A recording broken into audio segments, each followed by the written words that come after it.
오늘 여러분들을 주님의 이름으로 환영합니다. 기도가 되게 와닿아서 설교 안 해도 될 것 같지만 그래도 하도록 하겠습니다. 오늘은 성령 강림절기입니다. 성령이 우리 안에 들어오고 경험한 수많은 사람들의 이야기가 전해져 옵니다. 성령이 뭐냐고 물어보면 어렵습니다. 가장 어려운 이야기이기도 하고요. 하지만 확실한 건 이렇게 뭔가를 갑자기 확 받아가지고 랄랄라라고 이야기하는 것은 넘어지거나 쓰러지거나 그런 거는 성경에 나와 있지 않은 이야기란 것만 확실하게 이야기합니다. 성령에 대한 많은 경험들이 우리 신앙의 선배들이 그리고 많은 영성가들이 말하고 고백합니다. 누군가는 성령이 바람과 같다고 이야기합니다.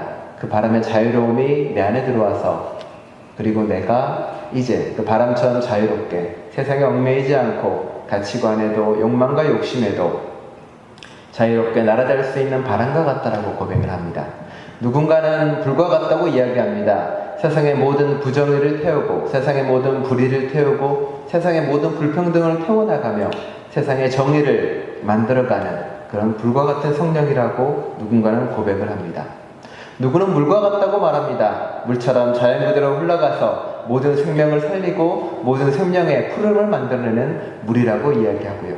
북미 켈트에서는 거룩한 영을 야생 기러기라고 이야기합니다. 자유롭게 날아다니고 외치고 소리내어 떠들고 말하는 그 야생 기러기의 영성이 성령의 영성이라고 말하기도 하는 거겠죠. 여러분들은 성령을 어떻게 고백하고 어떻게 말하고 있습니까? 성경에서는 수없이 많은 고백들이 들어가 있습니다. 그런데 아시다시피 성경에 나와 있는 많은 공동체들은 특별하게 어떤 신학의 완성이나 논리적 서술에 대한 이야기를 하는 게 아닙니다. 그들의 삶의 자리에서 자신들만의 고백을 하나하나 이야기하는 거죠. 그러다 보니까 성사마다 고백도 다르고 앞뒷말도 다르고 말도 다르게 이야기하고 있습니다. 저는 마가 공동체가 고백하는 성령에 대한 이야기를 나누려고 합니다. 아시다시피 이렇게 일관적으로 성령이 뭐다라고 이야기하지도 않고요. 그리고 그 사람들의 삶 속에서 말하는 성령에 대한 고백을 하나하나 이야기하고 있습니다. 마가 공동체가 쓴 그리고 주 70년에 그 책을 쓸 때 그 사람들의 삶의 정황은 대단히 고통스럽고 눈물겨웠습니다. 성전이 멸망하고 예루살렘도 무너지고 자신들이 믿었던 하나님은 보이지도 않는 것처럼 느껴집니다. 예수님이 말했던 재림과 예수님이 말했던 하나님의 세상은 영원히 올 것처럼 보이지 않습니다. 모든 게 피포화되고 모든 게 다 말라버린 가문 그런 땅에서 살아가는 신앙인들이었습니다. 그들의 가슴 속에는 어떤 열망이 있었을까요? 하나님에 대한 소망을 계속 간직할 수 있었을까요? 희망도 보이지 않는데 하나님이 꿈꾸던 그 아름다운 평등, 정의, 평화의 세상은 오지 않는 절망스러운 상황이 됐습니다. 오히려 폭력과 억압으로 오히려 물질적 부로 축적된 로마의 제국만이 번성한 것처럼 보여집니다. 그 사람들의 마음속에는 어떤 마음이 있었을까요? 그래, 그냥 평등과 평화를 바라는 하나님이 아니라 그냥 우리 로마를 따라가자. 로마가 있던 어떤 욕망과 욕심과 거대화된 것들 거기로 따라가는 게 훨씬 낫지 않을까라고 그런 갈등에 시달리고 있지 않았을까요? 마가의 공동체는 아마 그런 마음이 들었을 것입니다. 갈등의 상황, 아픔의 상황, 보이지 않는 희망과 그리고 거대한 힘들 거기서 갈등하고 있었겠죠. 마가 공동체는 아마 그거를 고백하며 글을 쓰면서 세례 요한의 목소리가 가장 크게 울렸나 봅니다. 그래서 마가복음의 그 시작은 세례 요한의 이야기로 시작이 됩니다. 세례 요한은 어떤 이야기를 합니까? 회개하라. 그리고 죄를 사한다는 이야기를 계속합니다. 요단강에 와서 세례를 베풀고 이야기합니다. 끊임없이 선포합니다. 너희가 죄인이다. 거기에 갈등하고 있는 너희가 죄인이고 세상 욕망을 따라가는 너희가 죄인이고 권력을 쫓아가는 너희가 죄인이다. 여기 와서 이제 좀 거듭나라. 좀 바뀌어라. 너의 가치관이 깨져라. 욕망과 욕심을 따라가는 너희가 잘못됐다라고 요한이 선포합니다. 그 울림이 아마 마가 공동체에게는 크게 울렸을 것이고 그렇게 고민하고 그렇게 걸어갔을 것입니다. 하지만 세례 요한은 그 스스로가 알고 있었습니다. 비판하고 깨고 부수는 것이 자신의 할 일이라는 걸 알고 있었고 그 뒤에는 아마 좀 더 다른 세상이 올 거라고 고민했던 것 같습니다. 세례 요한이 외쳤던 죄에 대한 회개와 거듭남의 이야기는 요단강에서 펼쳐집니다. 요단강은 어디냐면 경계지역이죠. 광야와 가나안의 경계지역이고요. 그리고 모세가 넘어왔던 경계지기도 합니다. 요단강을 지나서 세상을 떠나 광야로 나가는 길이었고, 그 경계에서 또 다른 세상을 꿈꾸는 그 지역에서 바로 요한의 세례가 벌어졌던 공간입니다.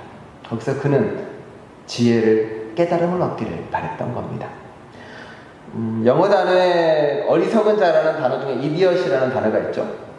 이디엇이라는 단어가 우리는 어리석다라고 이야기하지만 그 원래 헬라어적 원어는 이디오티스라는 말에서 어원을 하는데, 그 어원의 뜻은 뭐냐면 공공의 것을 생각하지 않고 자기 자신의 것만 생각하는 사람입니다. 그게 어리석은 자라고 이야기하는 겁니다. 바꿔 말하면 내 주위나 혹은 내 환경이나 사회를 보지 않고 내 이익과 내 사적인 것만 생각하고 고민하는 사람이 그 당시 사람에는 어리석은 자라고 이디엇이라고 이야기했다는 겁니다. 요한은 바로 그런 사람에게 깨라고 이야기하고 비판하고 부수는 일을 시작을 합니다. 하지만 요한은 자신의 한계를 깨닫고 그리고 자신의 뒤에올 사람에 대해서, 예수에 대해서 말합니다. 예수는 바로 성령의 세례를 줄 것이다라고 이야기합니다. 그런데 성경을 쭉 보시면 예수님이 그 이후의 삶 가운데서 성령의 세례를 행한 적이 없습니다. 내가 너에게 성령을 주겠다, 그런 말을 한 적이 한 번도 없고요. 성령의 세례도 펼쳐지지 않습니다. 예수가 말하는 성령의 세례는 어떤 것이고 예수가 행했던 것은 과연 무엇이 있을까요?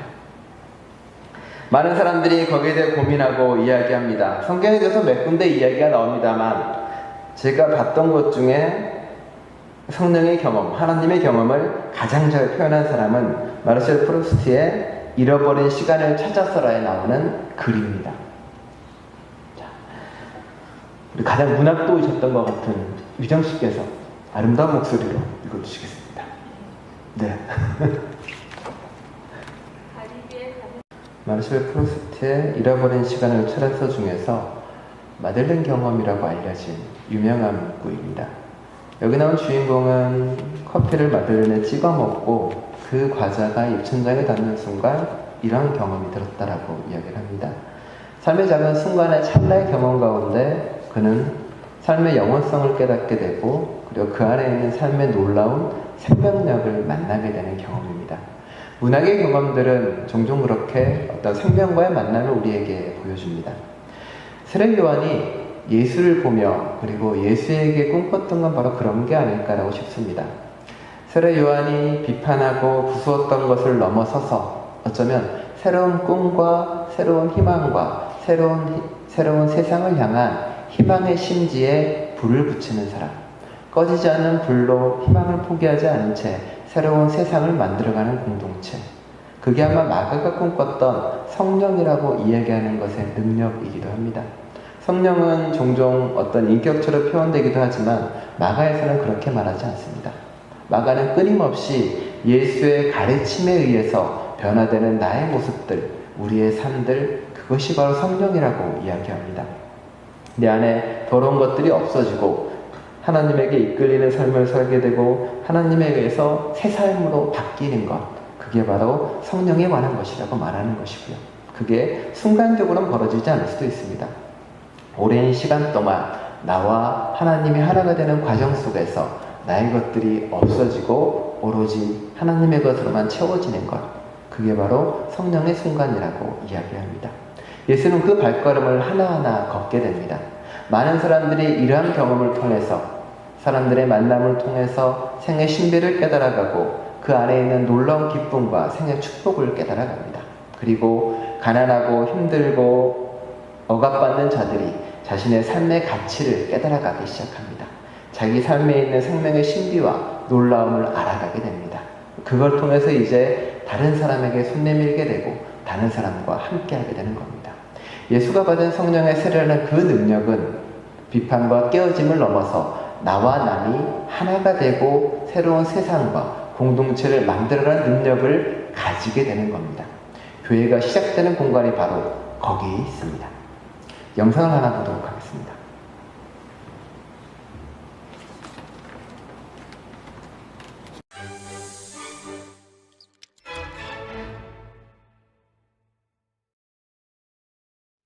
So what is empathy, and why is it very different than sympathy? Empathy fuels connection. Sympathy drives disconnection. Empathy, it's very interesting. Teresa Wiseman is a nursing scholar who studied professions, very diverse professions where empathy is relevant, and came up with 4 qualities of empathy. Perspective taking, the ability to take the perspective of another person or recognize their perspective as their truth. Staying out of judgment, not easy when you enjoy it as much as most of us do. Recognizing emotion in other people and then communicating that. Empathy is feeling with people. And to me, I always think of empathy as this kind of sacred space when someone's kind of in a deep hole and they shout out from the bottom and they say, I'm stuck, it's dark, I'm overwhelmed. And then we look and we say, hey, climb down. I know what it's like down here, and you're not alone. Sympathy is, ooh, it's bad, no. You want a sandwich? Empathy is a choice, and it's a vulnerable choice, because in order to connect with you, I have to connect with something in myself that knows that feeling. Rarely, if ever, does an empathic response begin with at least. Yeah. And we do it all the time. Because you know what? Someone just shared something with us that's incredibly painful, and we're trying to silver lining it. I don't think that's a verb, but I'm using it as one. We're trying to put the silver lining around it. So, I had a miscarriage. Oh, at least you know you can get pregnant. I think my marriage is falling apart. At least you have a marriage. John's getting kicked out of school. At least Sarah is an A student. But one of the things we do sometimes in the face of very difficult conversations is we try to make things better. If I share something with you that's very difficult, I'd rather you say, I don't even know what to say right now, I'm just so glad you told me. Because the truth is, rarely can a response make something better. What makes something better is connection.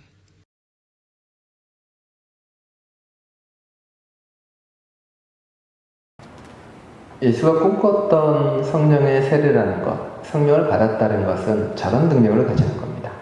동정하고 연민하는 걸 넘어서서 공감하고 함께할 수 있는 것. 내 가족과 내 이웃과. 그게 성령이 주는 능력이라고 말하는 거고, 예수가 끊임없이 우리에게 가르치고 알려주는 겁니다.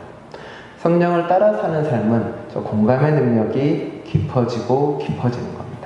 다른 사람의 아픔을 느끼는 것이고 그 아픔이 내 아픔이 돼서 함께 가는 겁니다. 그렇게 되면 당연히 우리는 가난한 자와 같이 되는 것이고 그들과 함께 할 수 없는, 함께 할 수밖에 없는 삶을 살게 되는 거겠죠. 그게 그리스도인의 삶입니다. 하나님은 모든 사람에게 이렇게 그런 생명의 능력을 다 줍니다. 성경에는 세상 모두에게 그런 것을 부어주신다고 이야기하는 거죠. 마가는 그것을 2가지로 구분해서 말합니다. 하나는 성령을 따라 사는 삶이고요. 하나는 더러운 영에 사로잡힌 삶입니다. 어려울 수 있지만 쉽게 설명하면 그렇습니다. 하나님은 우리에게 끊임없이 비나 물을 이렇게 계속 부어줍니다. 생명이라는 물을 부어줍니다. 그런데요, 누군가의 컵은 깨끗하고 누군가의 컵은 단맛이 있다고 봅시다. 거기에 부어지는 물을 받은 사람은 그걸로 수많은 사람을 살리고 수많은 사람의 갈증을 해소하겠죠. 하지만 누군가의 삶의 컵에는 독이 들어있고 누군가의 삶의 컵에는 나쁜 것이 들어있습니다. 그걸로 생명을 채우면 어떻게 될까요? 수없이 많은 사람을 죽이고 수없이 많은 사람을 괴롭게 하는 거죠. 우리의 삶의 컵은 여러분이 결정하고 여러분이 살아야 되는 겁니다. 하지만 수많은 그리스도인들은 불행히도 자신의 컵에 독과 나쁜 것을 잔뜩 담고 있습니다. 그리고 하나님이 끊임없이 부어지는 생명을 그 잔에 담아서 수없이 많은 사람을 죽이고 정죄합니다. 가난한 자를, 성소수자를, 다른 종교인을, 그리고 믿지 않는 사람들을요. 하나님의 생명을 남을 죽이는 물로 사용하고 있는 거죠. 이들은 더러운 영에 사로잡힌 사람들입니다. 하나님, 예수님은 그런 더러운 영에 사로잡힌 사람을 끊임없이 밀어내고 쫓아냅니다. 그리고 성령을 따라 살라고 이야기하는 거죠.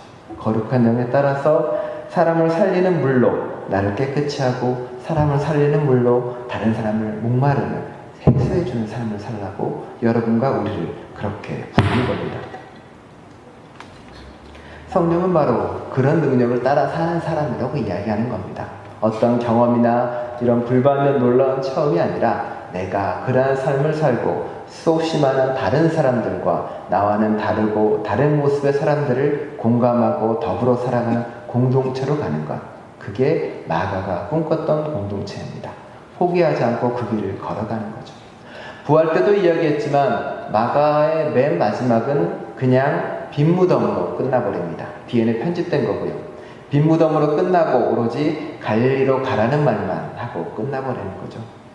예수의 부활의 경험은 지금도 이어지고 있고 우리에게도 빈 무덤으로 남아있는 거고 우리는 그 부활을 체험하고 계속 살아가는 거죠. 성령의 세례도 마찬가지입니다. 성령의 세례가 예수를 통해 이어졌다는 말은 성경에 나오지 않습니다. 마가는 그렇게 말하고 있는 겁니다. 빈 무덤인 것처럼 성령의 세례도 끝나지 않은 미완으로 남아있는 겁니다. 왜냐하면 그것은 끊임없이 우리의 삶에서 이어져야 하기 때문에 그렇습니다. 여러분이 선택하는 컵이 여러분의 영혼을 결정하고 여러분의 삶을 결정합니다. 여러분의 컵이 깨끗한 채로 누군가의 생명을 살리고 말 것인지는 여러분이 얼마나 노력하고 있으며 경청하고 노력하느냐에 달려있다는 겁니다. 마가의 공동체는 여러분에게 다시 한번 그리고 성령 감임을 통해서 그 이야기를 하고 전해줍니다. 이런 저와 여러분은 믿음 컵이 아니라 생명을 살리는 컵으로 수없이 많은 사람들과 더불어가는 여러분 되시기를 간절히 축원합니다. 기도하겠습니다.